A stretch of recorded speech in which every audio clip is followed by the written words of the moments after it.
Kimberly Steer, Rory Carlton, my voice you may recognize, the others maybe not. As other people are joining, we'll just kind of let that go on. But starting, we move to the next slide. And let's make sure they can see it though first. Can you guys, I was having a little bit of a technical glitch. Are you guys all seeing, and those that are in front of a computer, a red screen with high jump messaging on Earth on it? Yeah, I can see. Okay. Awesome, great. Then no more technical glitch. Bill, did you want to kick us off before we kind of dive in? Sure, I'd be happy to. So, welcome to the official kickoff of our re-messaging initiative that we're going on. We've been talking about this for a bit. There have been some background conversations that have happened prior to this call kicking off. I spent some time with the group at Archetti, kind of bringing them up to speed as much as I could.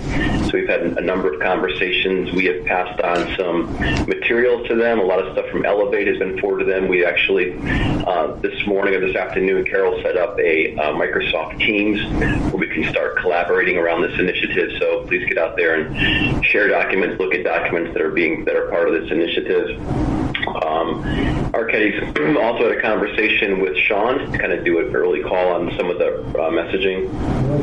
But I thought we would do this afternoon. And again, I know it's late for some of you that are in Germany and kind of all other parts of the world. But so thanks for joining this call. We're going to try to get through this kind of as quickly as possible. We want to kind of hit on some key points today. I'm going to let the Archetti team kind of take the lead. It looks like we have, I think everyone that's been invited is on this call. So thanks all for joining. Great. Let's go. Thanks, Bill. Okay, great. Why don't we just start then real quick by just walking through who's in the room, and we have everybody on screen, so we should do. So since we have you, I think we have you in alphabetical order. Do you just want to kind of go through and give us a quick introduction, just so we can you all know who you are, but we don't know who all of you are? Sure. So Bill Ashburn, Chief Marketing Officer. Carol Ashburn, Director of Branding and Creative. Maybe Jackson, are you on? We may not have Jackson. Jackson may not be on. I believe Chad is on.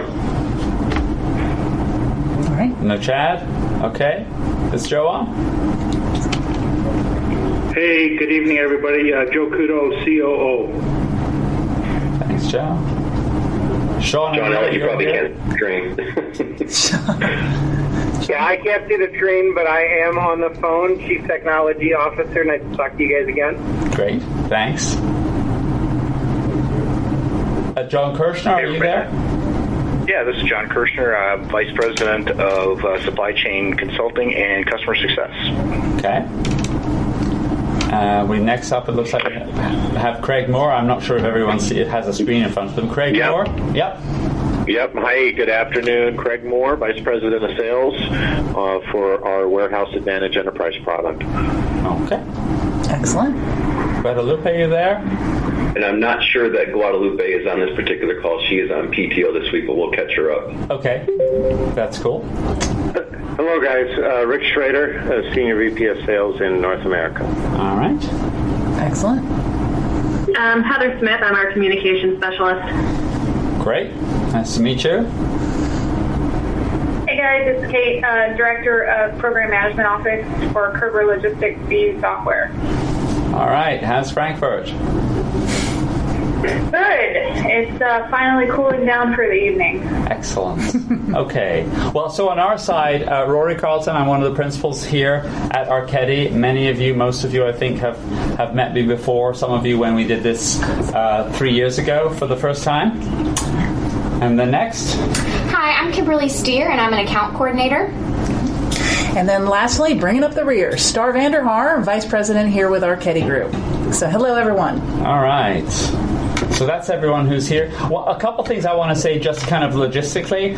If you need to drop off, or you need to go on mute, or whatever, let's just go ahead and do that. You don't have to announce it to the group.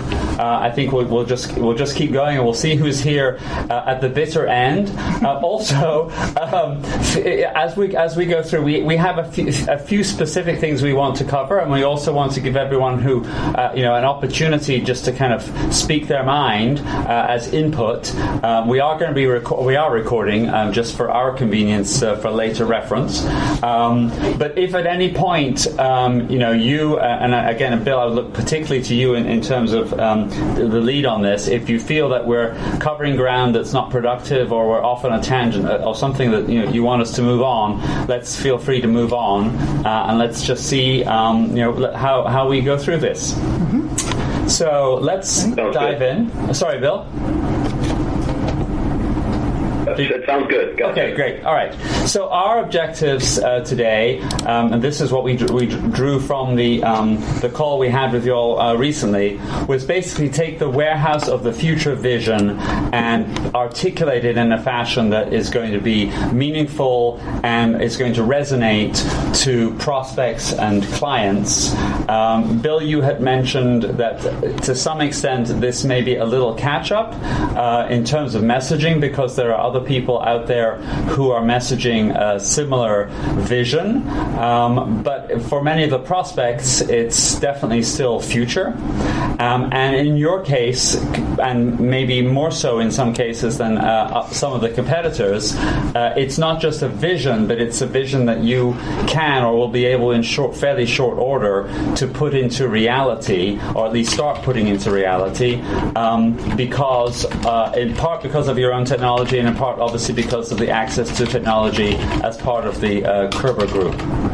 So our mission, we are charged with today, is getting the input from you in order to craft the message, and then give it back to you, obviously validate it and give it back to you in a way that you can take out actionably and put it in front of prospects and clients, analysts, whoever it may be, and see them nod and see them want to be part of the vision that you're taking them towards. Does that about cover it? Yeah, let's pause on that for a second and get any feedback from the group, specifically on this as being the objective. I know Chad's on the call. I know that Sean is on the call. I just want to make sure that this is kind of the starting point, and I want to make sure that everyone is in sync with the objective.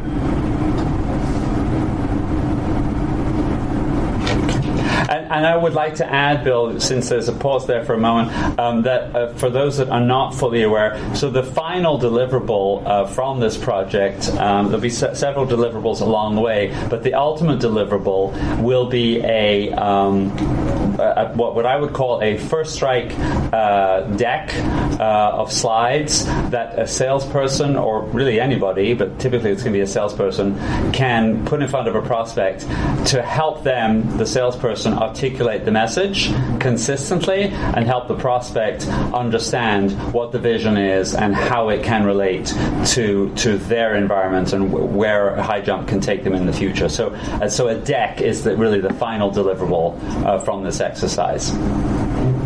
Yeah, and maybe this is Rick, comment to that.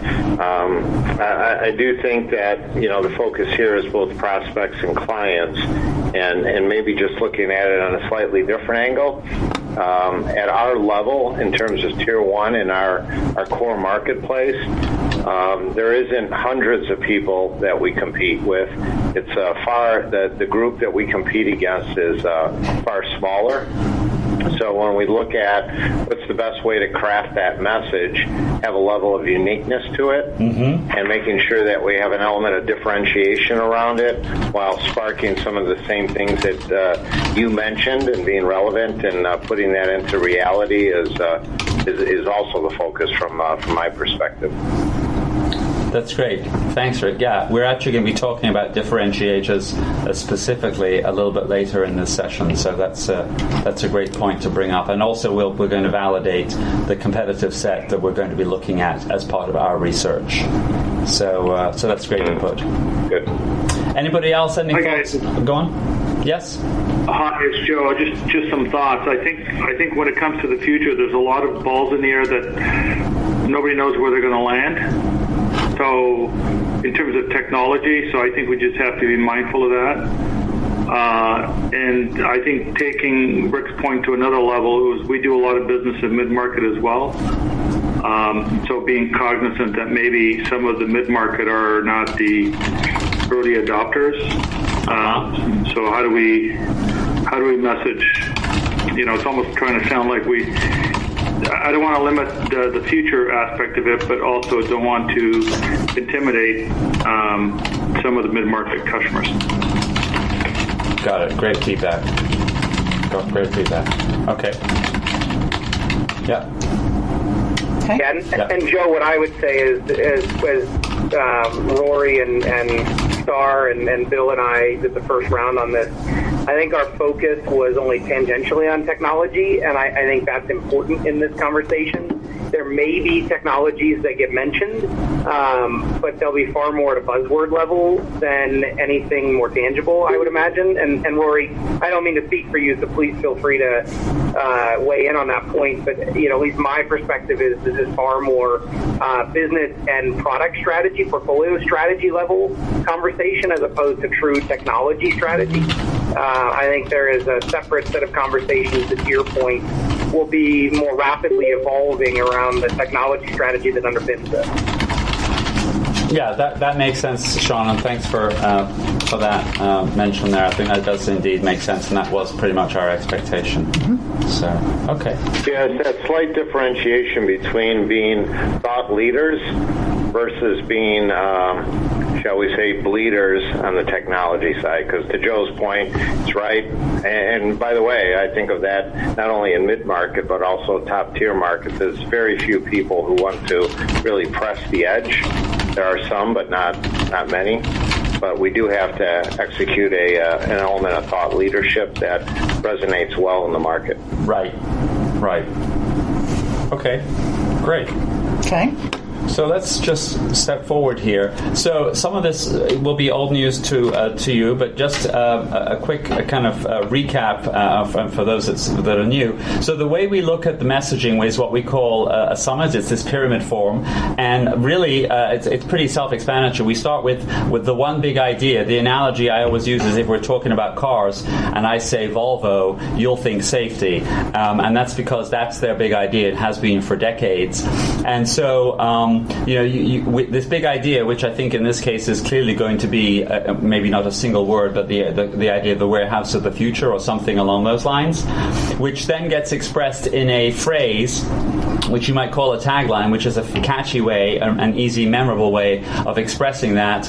A sentence which is 30, 40 words that kind of encapsulates that, but with a little bit more meat, and so on down this pyramid. And I just wanted to, kind of by way of illustration, and also as a kind of memory jog, just to say when we did this in 2015, then what we said was the big idea for HighJump then was agility and being agile.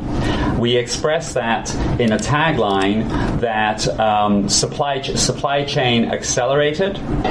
And then when we put that into a sentence, an elevator pitch, it was this statement: in today's now economy, etc. I'll spare you the reading of it. Hopefully it's familiar, at least in some form, to some of you.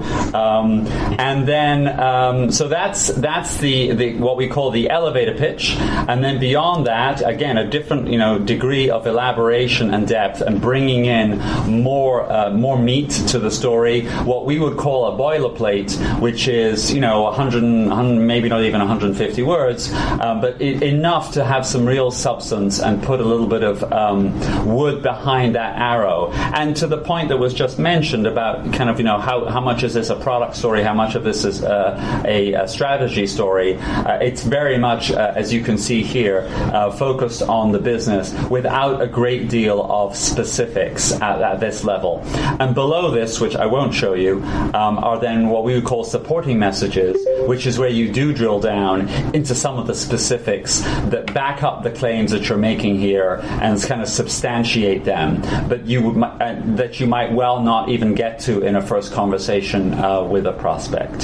So that's kind of where we stand today, or where we left you, shall we say, in 2015. I'm sure you've worked with some of this a little bit going forward. I've noticed a few things where elements of this have evolved already, which is great. And so our mission is to kind of do something similar around this new concept. And if you'll step forward, Star, thank you. Oh, that slide is the same slide. Okay. I thought I had deleted that. There we go. So let's just kick off, if we can, by talking a little bit about the vision. We have had a fairly extended conversation with Sean and Bill. And that's great, and we took copious notes and actually recorded those too, so we don't need to make you go all over the same ground. But I think it would be helpful for everyone on our side, and maybe everyone on your side also, just to hear, kind of, if we can, in a couple of minutes, top level, what is that vision in your own words? I'm sorry if I wasn't clear. I was kind of directing this to Sean. I assumed you might be, and I was just trying to make sure that I wasn't going to crash myself trying to figure out what. Well, if it makes more sense for Bill to talk first while you're driving, that's fine too. No. I'll be in the car for quite some time at this point.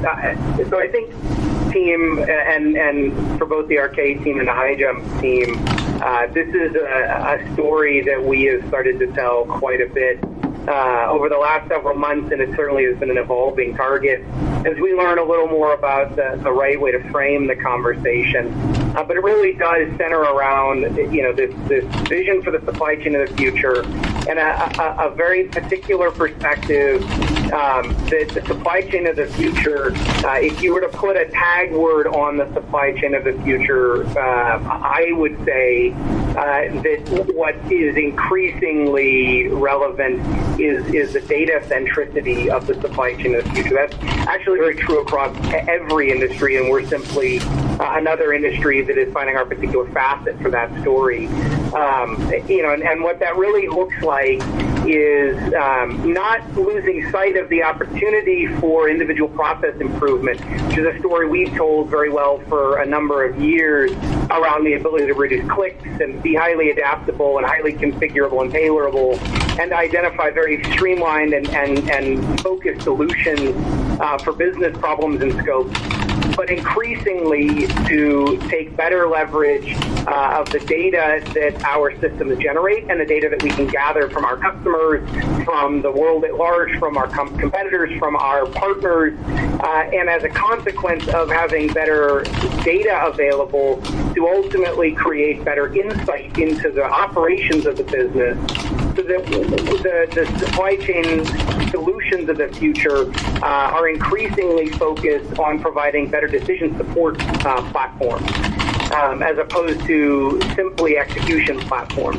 And that sounds very diminutive. Obviously, we do great at decision support today, but that is increasingly a focus because of a couple of very relevant market, macro trends, particularly in the area of the workforce. The workforce shortage, which is a very commonly observed and understood pattern in supply chain, is incredibly impactful to our ability to grow businesses through the traditional levers of find more customers, sell more products, hire more people, and build more boxes. And maybe build more boxes before hire more people. But if those are the traditional levers, and the opportunity to continue to grow through workforce expansion is a challenge, then that creates a need for a shift in the way that we think about supporting the supply chain of the future. The second macro trend that everyone observes and that is incredibly relevant and increasingly accelerating in its impact to the industry is the change in the consumer. The reality of the consumer of yesterday and an evolution is no longer really what we would say. There's a revolution in the consumption patterns that we see. The new consumer has a dramatically different set of expectations in terms of cost effectiveness, in terms of searchability and discoverability on the commerce side of the operation. As a consequence, they have a significantly higher set of expectations on timeliness of shipping, cost of shipping, adaptability or change management within the fulfillment process, all of which leads to not only a pressure simply on the steady state of the supply chain as we think about growth, but also a different perspective on what growth actually means, both in terms of physical infrastructure, the increasing trend towards a key consolidation mentality in the supply chain, where we are not de-emphasizing the big central distribution centers, but we are surrounding them with forward fulfillment strategies, either dedicated forward fulfillment facilities or strategies around in-store fulfillment or ship-from-store fulfillment to get product closer to consumption so that we have an easier time adapting to those same-day shipping, next-day delivery, or same-day shipping, same-day delivery expectations that are increasingly the de facto standard, as opposed to differentiating aspects of a business's strategy and place in the market. As a consequence of all of that, I think back to Joe's point from a technology perspective, what we're seeing is a need to be more open from an API standpoint to create ecosystems to allow our customers to be more robust. We're seeing a need for, again, increased decision support platforms that take better advantage of data. That's where popular buzzwords like artificial intelligence and advanced analytics tend to come into play. And we're also seeing an increasing need to really pivot and center around, as we think about process, around the automation-aware warehouse, where the historical North American stance has been towards manual labor, augmented with automation equipment to provide throughput. What we expect to see increasingly is a more centered focus on automation and an increasing adoption of robotic-style automation, which can provide a lot of the throughput benefits of traditional automation with the flexibility to not only align with the need for growth, but also for that, again, flexibility and adaptability that the consumer is increasingly looking for. Terrific. I don't know if that was a couple minutes, Rory, but I hope that was good. That was fantastic, Sean. Thank you much. I'd like to hear maybe Chad, are you there? You want to give us kind of your thoughts on this, other than what Sean said? Yeah, I mean, I think in addition to what Sean said, or maybe emphasizing a few things that Sean said, is that definitely this trend around a shortage of workforce and labor is driving more toward automation. And also I think that e-commerce sort of has been figured out from an automation perspective. I think the traditional approach on e-commerce is a bit more manual, as just e-commerce logistics sort of reach the point of best practices and all that. And then the other advent would be autonomous mobile robots in the warehouse have huge sort of potential to change the way that warehouses are operating in the future. And then I would say also the rise of supporting new channels of distribution. So many of our customers are supporting e-commerce, store fulfillment, dropship or marketplace commerce. All these trends have driven a lot of change in the distribution. And a lot of them have felt stuck in terms of a more rigid approach. And I would say a more rigid approach, not just in the software, but also in the automation that they previously installed, and need a way to garner more flexibility out of both. And then, I'd say that also there's just an awareness that the warehouse sort of needs to be more flexible in the way that it's connected to other systems, typically transportation systems, order management systems, planning systems, labor management systems, that there's this degree of flexibility at the connectivity layer is quite important. Great. Okay. Thank you. That's great. Please feel free, anyone, to chime in. But if you don't, I'm going to call out a few names anyway. Craig and Rick. Go on. One thing. Chad, Sean, do we want to talk anything about reverse logistics? Because with the B2C and the dropship and all that, reverse logistics is becoming more and more important there. Yeah, I think that's a good point, Chase. Yeah, another point while we're typing that up is, how do we feel about speed? I think there's an expectation, more so today than 3-4 years ago, and more so in the future about getting systems onboarded. Oh, so you mean speed in terms of time to implement and time to... Yes. Got it. Time to value. Time to value. There we go. Okay. And forgive me, gentlemen. I'm not recognizing everybody's voices. A couple of you I do know well enough to do so. So I was going to call on Craig and Rick, and maybe one of you has already spoken. Maybe both of you have already spoken, because I'm conscious that you guys are on the front. You're on the front. You're on the front lines. Sorry. Yes. Never mind. Go ahead. Well, I was just going to say, you guys are obviously very much on the front line, so would be very interested to hear your perspectives, both in kind of in the vision and maybe how that relates to what you're hearing from customers. Well, I think if you're on the topic of speed, I think that's a great point, Joe. This is Craig, by the way. Thank you. The other aspect of the warehouse of the future is the speed to process, or to move product out of the facility. I mean, there was a statistic the other day that I had researched that 40% of all e-com orders are expected to be delivered within 2 hours by the year 2028.